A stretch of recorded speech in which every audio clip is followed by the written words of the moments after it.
الحمد لله رب العالمين وبه استعين واشهد ان لا اله الا الله وحده لا شريك له واشهد ان محمدا عبده ورسوله اما بعد.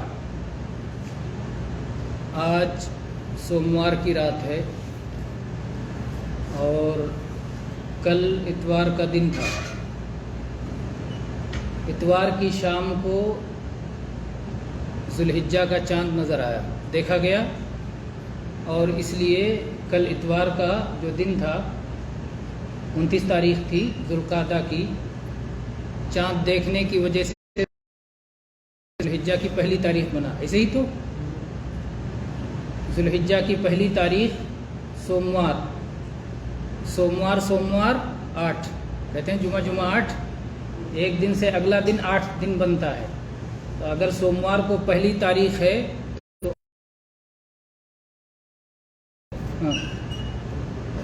اور بدھ کی تاریخ ذو الحجہ کی 10 تاریخ ہوگی. اور قرآن پاک میں اللہ تعالیٰ نے 4 قسمیں کھائی ہیں سورۃ الفجر میں. اعوذ باللہ من الشیطان. دن کے اجالے کو لاتا ہے، حالات کو بالکل تبدیل کر دیتا ہے. فجر اس دنیا میں، اس کائنات میں اللہ کی نشانیوں میں سے ایک بہت بڑی نشانی ہے، اور دن اور رات میں انتہائی اہم وقت ہے.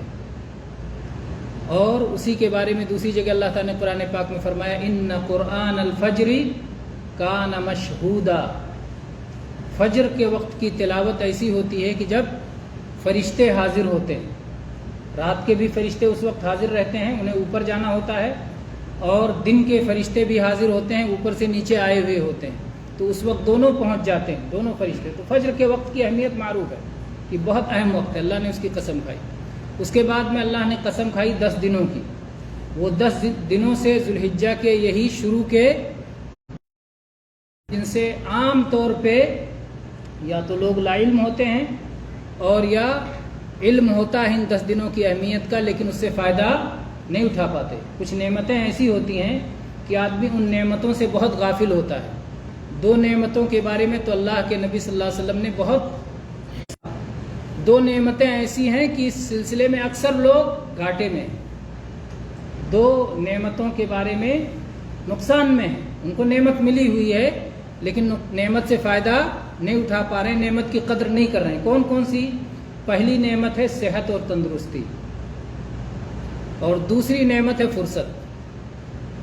صحت کے وقت آدمی صحت کی اہمیت نہیں جانتا. جب بیمار پڑتا ہے تب سوچتا ہے کہ جب میں صحت مند تھا تو کیا کیا کر سکتا تھا، اور اب بیمار ہونے کی وجہ سے کیا کیا نہیں کر سکتا. بڑھاپا بھی ایک بیماری ہے جس کا کوئی علاج نہیں ہے، جس کا ہونا ہی ہونا ہے. تو اس میں جوانی بھی آ جاتی ہے. کوئی جوانی کی قدر کرنا اور صحت کی قدر کرنا. اور دوسری نعمت ہے فرصت، کہ آدمی کے پاس وقت ہوتا ہے لیکن وقت کو ایسی چیزوں میں اس وقت سے فلاں اور فلاں فائدے اٹھا سکتا تھا. تو ایسا ہے کہ بہت ساری نعمتیں ہمارے پاس ہوتی ہیں لیکن ہم ان نعمتوں کی قدر نہیں کرتے اور وقت پہ اس کا اندازہ نہیں ہوتا. ان نعمتوں میں سے ایک بہت بڑی نعمت یہ 10 دنوں کی ہے، اللہ نے جس کی قسم کھائی ہے اور جس کے بارے میں نبی کریم صلی اللہ علیہ وآلہ آلہ وسلم نے فرمایا ہے، ما من ایام العمل الصالح فیہن احب الی اللہ عز وجل من هذه الایام، یعنی العشر من ذی الحجہ. قالوا ولا الجہاد فی سبیل اللہ، قال ولا الجہاد فی سبیل اللہ الا رجل خرج بنفسه وماله ولم يرجع من ذلك بشیء. سال کا کوئی دن ایسا نہیں جو ان 10 دنوں کے مقابلے میں کوئی بھی نیکی، ان دنوں کی کوئی بھی نیکی. ابا کو تعجب ہوا کہ بقیہ دنوں میں بعض ایسی بڑی نیکیاں ہیں جو اللہ کو بہت پسند ہیں، جس میں آدمی اپنا مال اپنی. تو صحابہ نے کہا اللہ کے نبی، اللہ کی راہ میں جہاد بھی نہیں. اللہ کے نبی صلی اللہ علیہ وسلم فرمایا اللہ کی راہ میں جہاد بھی نہیں سوائے اس شخص کے جو اپنی جان، اپنا مال سب کچھ لے کر نکل جائے اور کچھ بھی لے کر واپس نہ ہو. تو اتنی اہمیت ہے ان 10 دنوں کی، اور اس کے جسمانی بھی ہے اور مالی بھی ہے. بعض عبادتیں صرف مالی ہوتی ہیں، آپ مال لگا دو، اور بعض عبادتیں صرف جسمانی ہوتی ہیں، آپ جسم سے کر لو، صلاح آپ نے جسم سے پڑھ لیا، صوم آپ نے جسم سے رکھ لیا، ہے نا، زکوٰۃ ہے آپ نے مال سے دے دیا. لیکن قربانی ایسی عبادت ہے جو جسمانی بھی ہے اور مالی بھی ہے. مال سے جانور خریدنا ہے اور جسم سے ذبح کرنا ہے، جسم سے اسے ذبح کرنا، اپنے ہاتھوں سے ذبح کرنا مستقل عبادت ہے، اور مال خرچ کرنا مستقل عبادت ہے. تو یہ اس میں ایک عبادت نہیں، دو دو عبادتیں اکٹھا ہو جاتی ہیں قربانی کی عبادت میں. لیکن ہاں، اگر کسی کو ذبح کرنے کا طریقہ نہیں معلوم ہے تو اسی سے ذبح کرائے جو صحیح طرح سے ذبح کر سکتا ہے، کیونکہ اللہ تعالیٰ نے ہر کام کو اچھے انداز میں کرنا ہم پر فرض کیا ہے. نبی صلی اللہ علیہ وسلم فرمایا، ان اللہ کتب الاحسان علی کل شیء فاذا ذبحتم فاحسنوا الذبح. اللہ نے ہر چیز میں حسن سلوک، اچھے سے اچھے انداز میں کام کرنے کو فرض کیا ہے. جب ذبح کرو تو بھی اچھے انداز میں کرو، جانور کو تکلیف نہ پہنچاؤ، اس کے سامنے چھری تیز نہ کرو، اس کو بھوکا پیاسا نہ رکھو. تو یہ ساری چیزوں کا خیال رکھا گیا ہے. تو ایک آدمی جسے ذبح کرنے کا ڈھنگ نہیں ہوگا تو وہ جانور کو تکلیف پہنچانے کا سبب بنے گا. اس لیے جس آدمی کو ڈھنگ نہ ہو وہ اس کا اقدام نہ کرے، اور اگر اس کا اقدام کرنا چاہتا ہے تو پہلے ڈھنگ سیکھ لے، پہلے علم حاصل کر لے، معلومات لے لے کہ مجھے کیسے جانور ذبح کرنا ہے اور کیسے قربانی کرنا ہے اور اس کے کیا احکام ہیں اور اس کے کیا طریقے ہیں، وہ سیکھ لے پھر قربانی کرے. تو قربانی جسمانی اور مالی عبادت ہے. یہ عبادت جس دن، اس عبادت کا سب سے پہلا دن ہے اور جس دن یہ عبادت کیا جانا اللہ تعالیٰ کو سب سے زیادہ محبوب ہے، وہ 10 تاریخ ہے. تو اللہ نے والشفع 10 تاریخ کی قسم کھائی، اور پھر والوتر اور 9 تاریخ، بے جوڑ، جوڑا اور بے جوڑ. جوڑا ہو گیا 10 تاریخ اور بے جوڑ ہو گیا 9 تاریخ عرفہ، جس یوم عرفہ کے بارے میں اللہ کے نبی صلی اللہ علیہ وسلم نے فرمایا ہے کہ یہ سال کا وہ دن ہے، عرفہ کا دن، کہ اللہ تعالیٰ اس دن جہنم سے جتنے لوگوں کو آزاد کرتا ہے اور کسی دن آزاد نہیں کرتا. جہنم سے نجات کتنی بڑی نعمت ہے جو ایک بندے کو حاصل ہو سکتی ہے، یہ اس دن حاصل ہو سکتی ہے کیونکہ اللہ تعالیٰ اس دن اپنے فضل و کرم سے بندوں کو جہنم سے آزاد کرتا ہے. آدم علیہ السلام کو اس نے سجدہ نہیں کیا تو اس نے کہا میں اکیلے جہنم میں نہیں جاؤں گا، آدم کے بیٹوں کو بھی لے کے جاؤں گا. تو اللہ تعالیٰ نے کہا کہ ٹھیک ہے، تو اپنی طاقت آزما لے، لیکن آدم کے بیٹے اگر مجھ سے معافی مانگیں گے تو میں معاف کر دوں گا، میری طرف آئیں گے تو میں معاف کر دوں گا. تو اسی لیے شیطان گناہ کروا کے بہت خوش نہیں ہوتا، کیونکہ کب بندہ توبہ کر لے اور ساری محنت اس کی عقارت چلی جائے گی. اس لیے شیطان چاہتا ہے کہ ایسے کام میں پھنسا دو جس کو بندہ دین بھی سمجھتا ہو، جس کو چھوڑنے کے لیے تیار نہ ہوتا ہو، پھر مطمئن ہو جاؤ، بدعت میں پھنسا دو. کوشش تو سب سے بڑی کوشش شیطان کی کیا ہوتی ہے؟ پہلے شرک میں ڈال دو، کفر میں ڈال دو. کفر شرک میں نہ ڈال پاؤ تو بدعت میں ڈال دو، بدعت میں نہ ڈال پاؤ تب گناہوں میں لے جا کے ڈالو. جب بڑے گناہ نہ کرواؤ الجھاتا ہے اور کیسے اپنے جال میں پھنساتا ہے اور کیسے نقصان پہنچاتا ہے اور کیسے کیسے اپنی دشمنی نبھاتا ہے. یہ شیطان سب سے زیادہ رسوا کس دن ہوتا ہے سال میں؟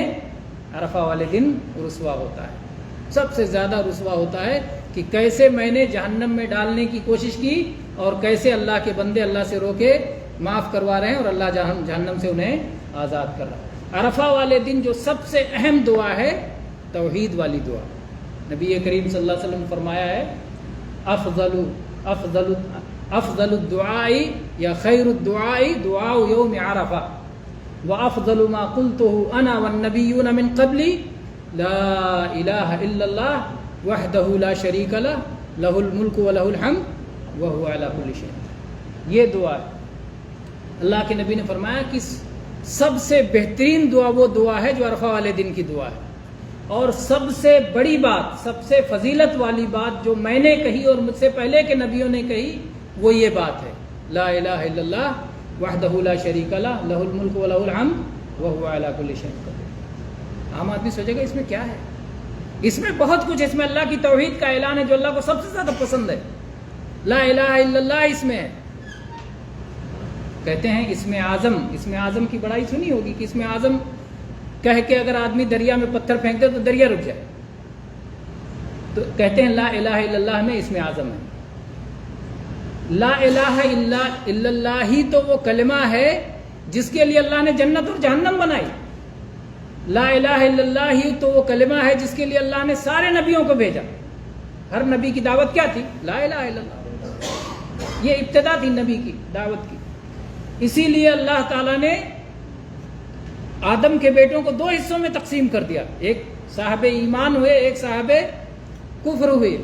یہ لا الہ الا اللہ ہی کی وجہ سے تو زمین و آسمان قائم ہیں. جب روئے زمین پہ کوئی اللہ کو جاننے والا نہیں ہوگا. اللہ کو جاننے والے کا مطلب لا الہ الا اللہ کا جاننے والا, کیونکہ اگر اللہ کو شرک کے ساتھ جانے تو اس کا جاننا قبول ہی نہیں ہے.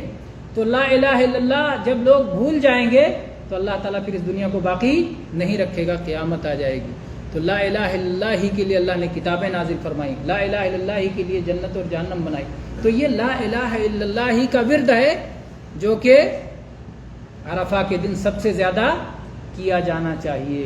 جو عرفات کے میدان میں ہیں ان کے لیے بھی ہے, اور جو عرفات کے میدان سے باہر ہیں ان کے لیے بھی ہے.